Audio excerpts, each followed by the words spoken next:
Good morning. Good morning.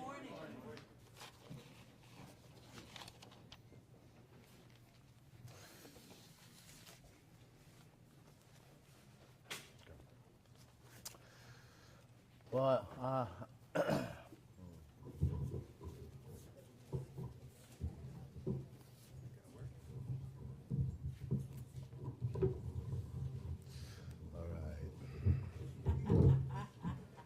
Thank you, Father.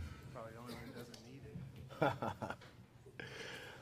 Speaking of which, I want to thank you, Father, and the whole community of Holy Apostles and the Byelords for hosting and having a great conference this year.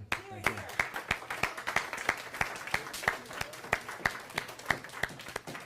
It's wonderful. You know, there was so much love in the room.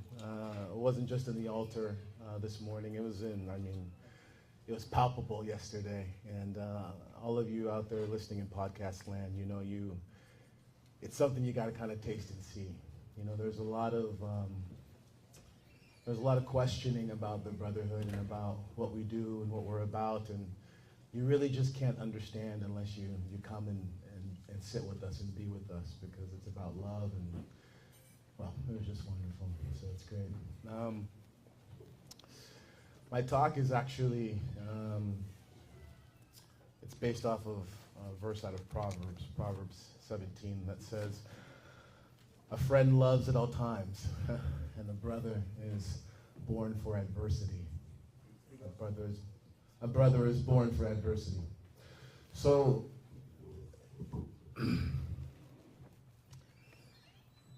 you know, Father Jerome talked about being a cheerful giver.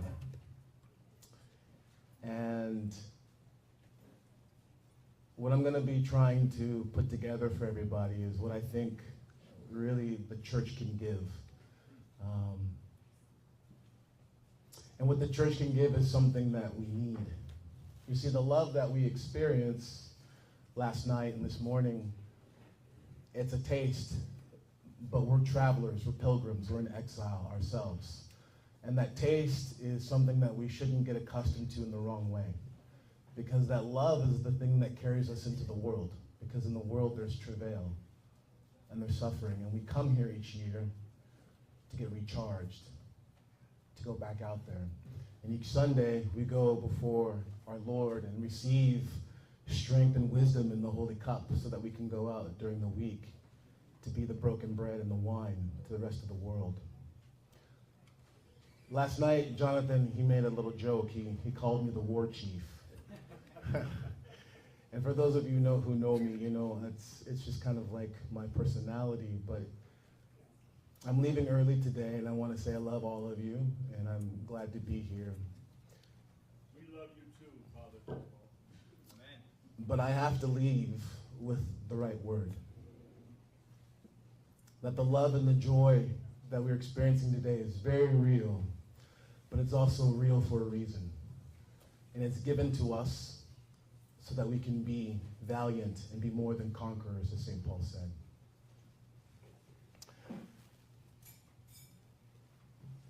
I'm going to talk a lot about the Serbian church, actually, and I'm going to tell you why. Earlier this year, by the grace of God and by the hand of St. Sava, through the blessing of Vladika Longing, I was ordained a priest in the Serbian Archdiocese. But my relationship with Serbia actually goes long before then.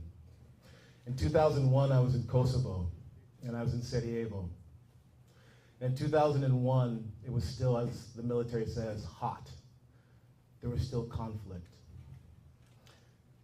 And I truly knew nothing of Orthodox Christianity when I was in Sarajevo and in Kosovo.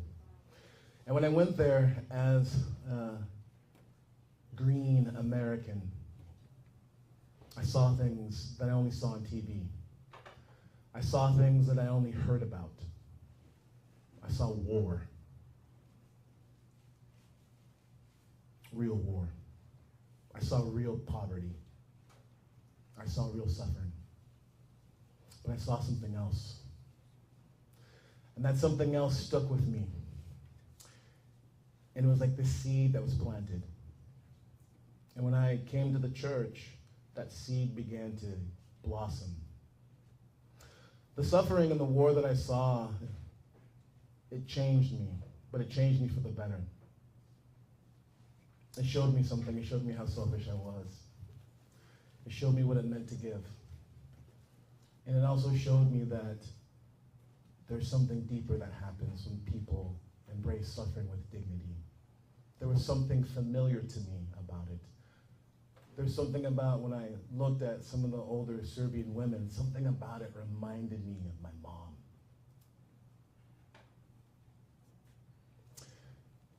In 1988, in the foreword of a book called A Treasury of Serbian Knowledge, Metropolitan Irene, of blessed memory, wrote, "We have long felt that Orthodoxy in America as a whole has suffered from lack of awareness of Serbian spirituality." I and many in the Brotherhood would argue the same can be said for African American spirituality. That something is lacking when people are not aware of it. Truly, the spirituality. I'm going to quote from St. Nikolai Veronovich, who's the father in many ways of many of us, like this great-grandfather.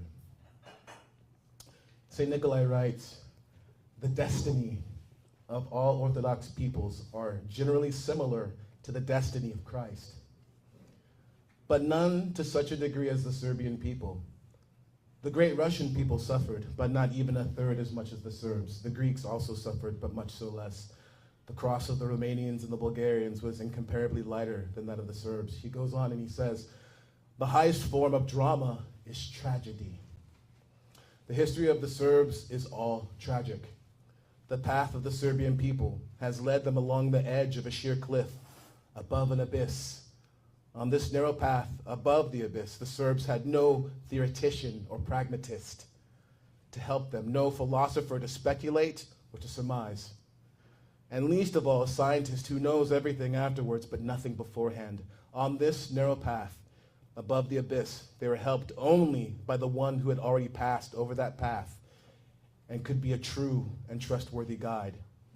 On that terrifying path along which the Serbian people journeyed over the last 800 years, their guide was Jesus Christ, the one who had come from the city toward which mankind was journeying to point the way, or more correctly, to be both the way and the guide on the way."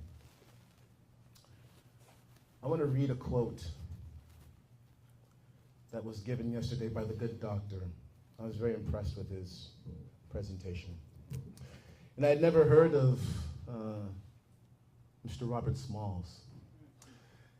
And this quote was very providential. This whole weekend has been providential. It always is.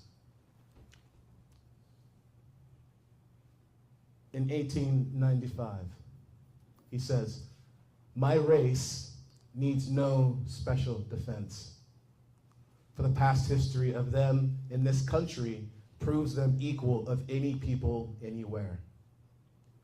All they need is an equal chance in the battle of life." Dr. James Cone, in one of his works called The God of the Oppressed, he says, "For many blacks during slavery and its aftermath, Jesus was not a clever theological device to escape difficulties inherent in suffering. He was the one who lived with them in suffering and thereby gave them courage and strength to hold out to the end." And just to make sure that we're clear and that I'm making everything explicit,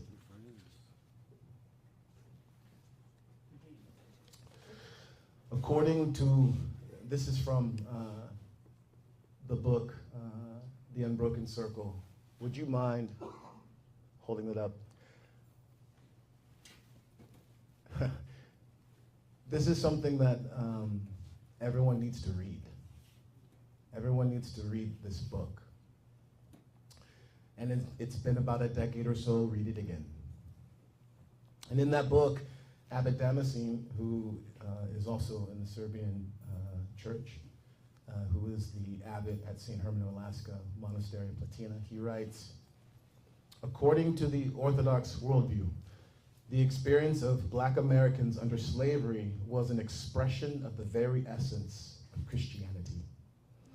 The most profound expression of it in America, outside of the formal limits of the ancient Orthodox Church herself.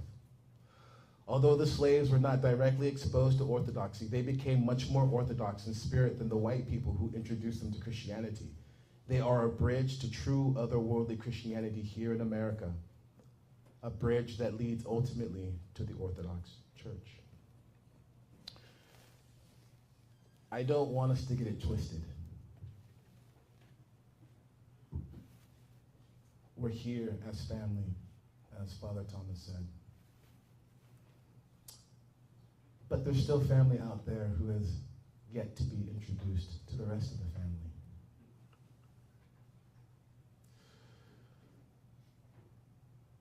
This discussion about race and ethnicity, it's difficult because people don't understand what we're talking about. You know, there's this song by Jimi Hendrix when he was in his last band called the Band of Gypsies. It's a great song. It's called Machine Gun.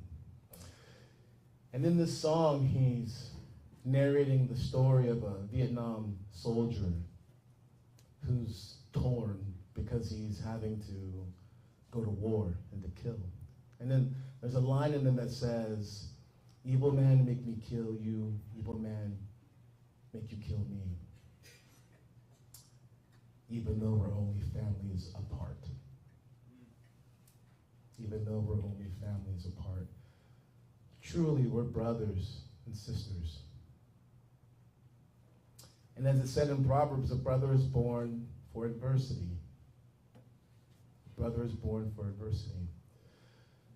The life of the church that transcends culture, language, political boundaries is the very real one that we are all gathered in together in, which is the sufferings of Christ.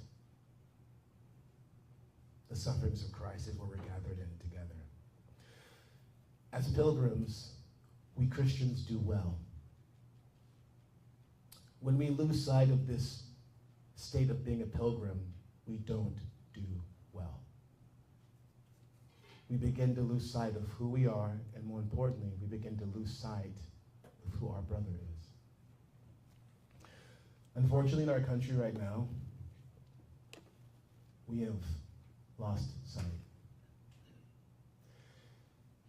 And I know it sounds wild, but I truly, and with every fiber of my being, believe that orthodoxy has something to tell this country.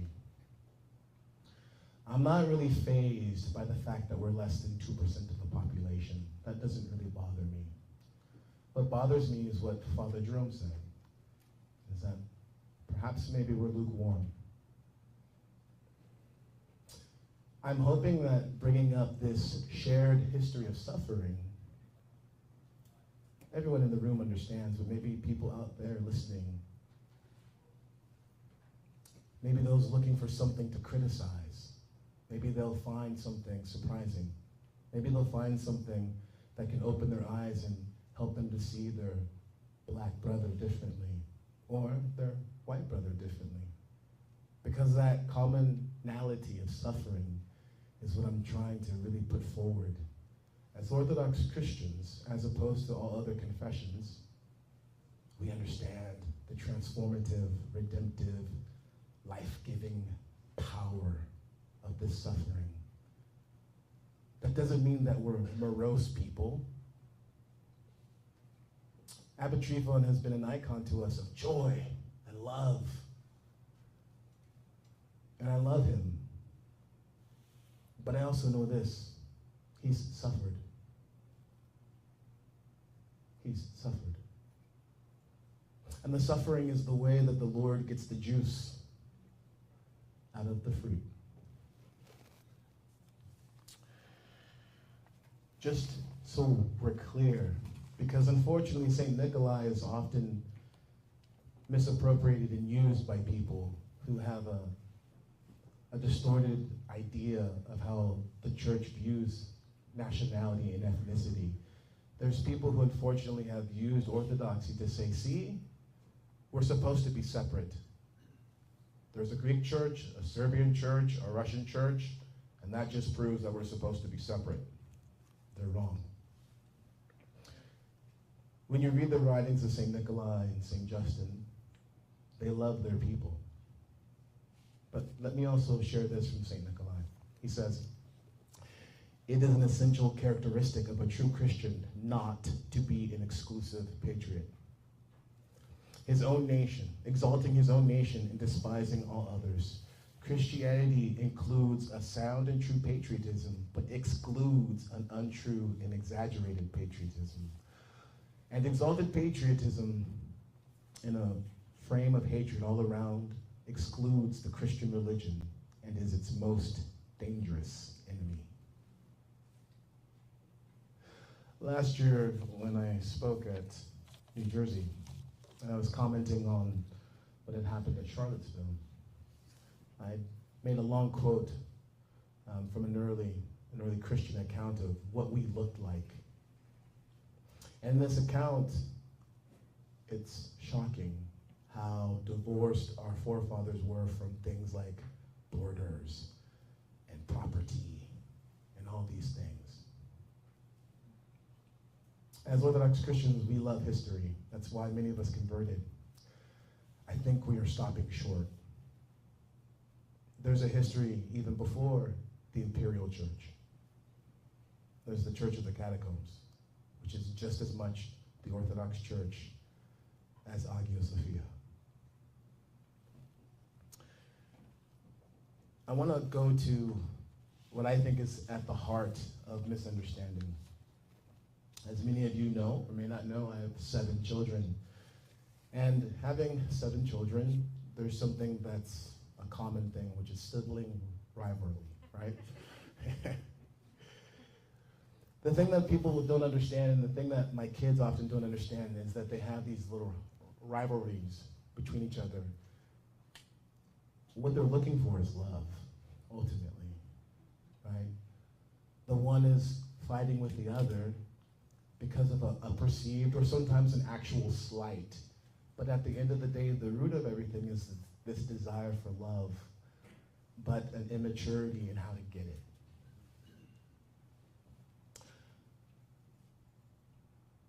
Some of you know, some of you don't know, but I have a fairly long history and long friendships with people who are former white supremacists. It was mentioned by Abatrifon that my former vocation before doing what I do now, I was a tattoo artist, and the man who taught me was a neo-Nazi skinhead who had at one point in time ambushed me. So I like this story not only because it's true, but because when I talk about reducing some of these things down to analogies like sibling rivalry, I'm not just telling you something I'm pulling out of a book. This is my experience. It can happen. We can heal from these things. We can heal from these things.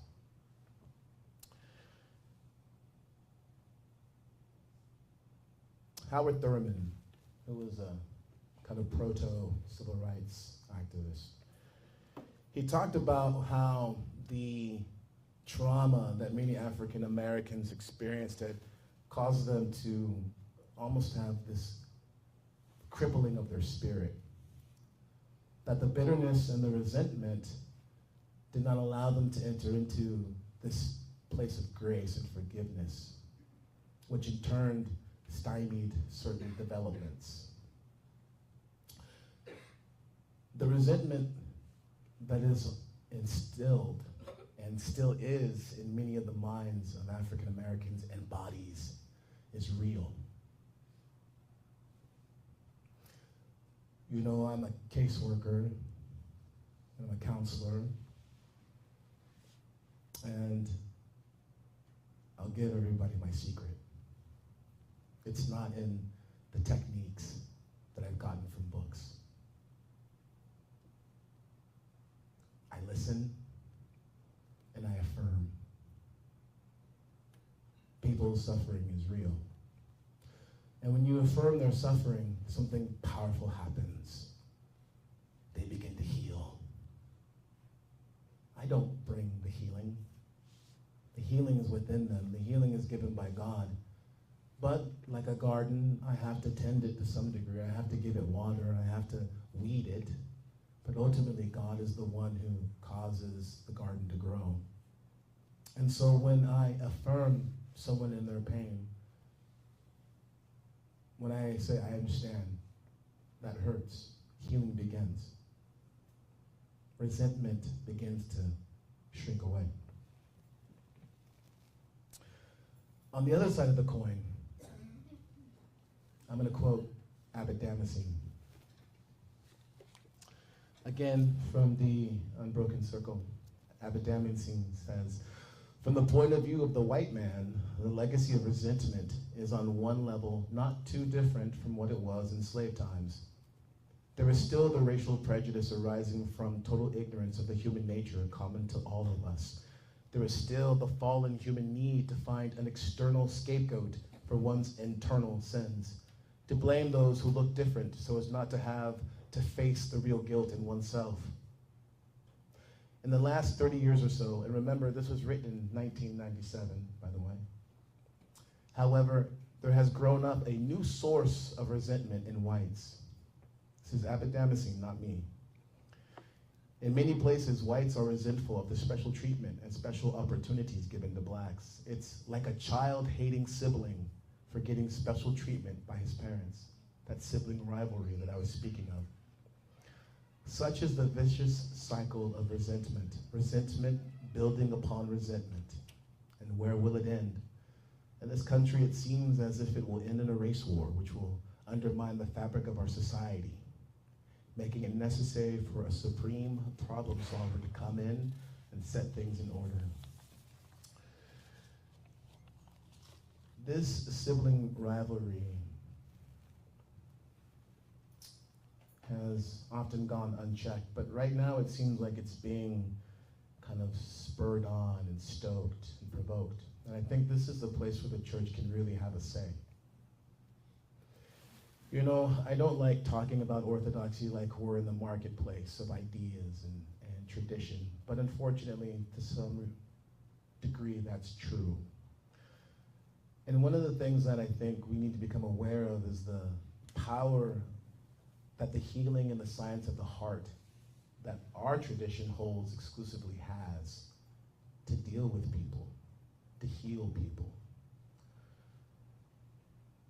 Father Moses, over the last couple of years, has been leading us wisely, guiding us through his prayer and his humility and his experience. He's been telling us and reminding us that the weapons of our warfare are not carnal, but they're spiritual.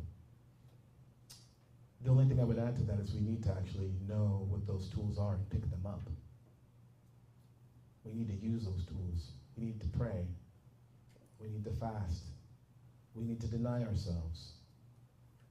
This isn't something for the monks or the priests or the nuns. It's for all of us.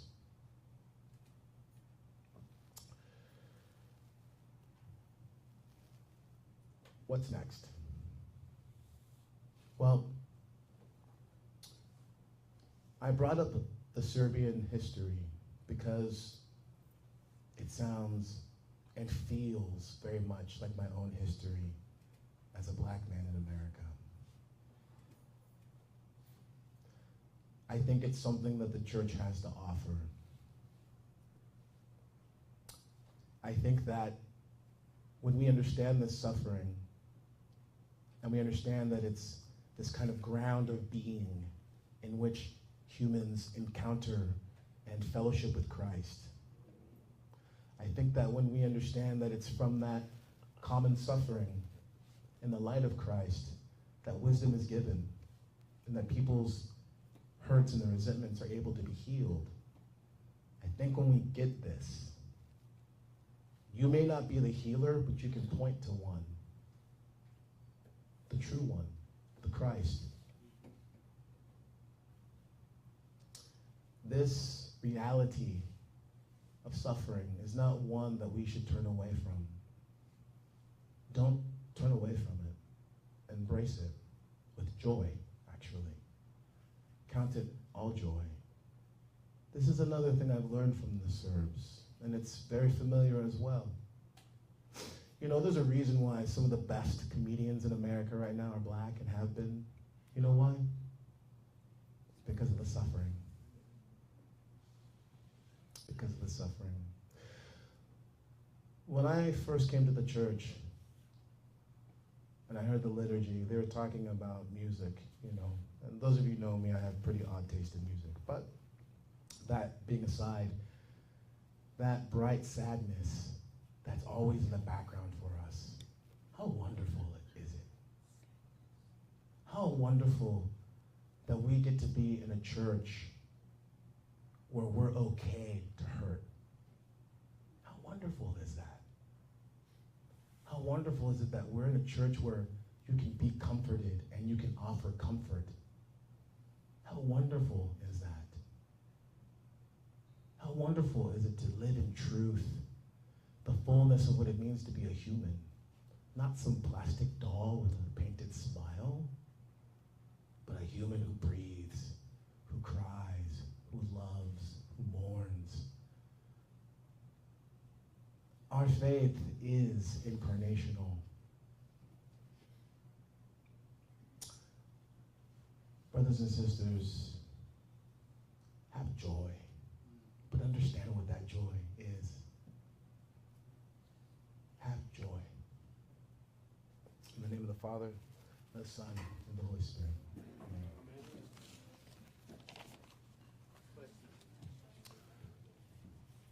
Any questions?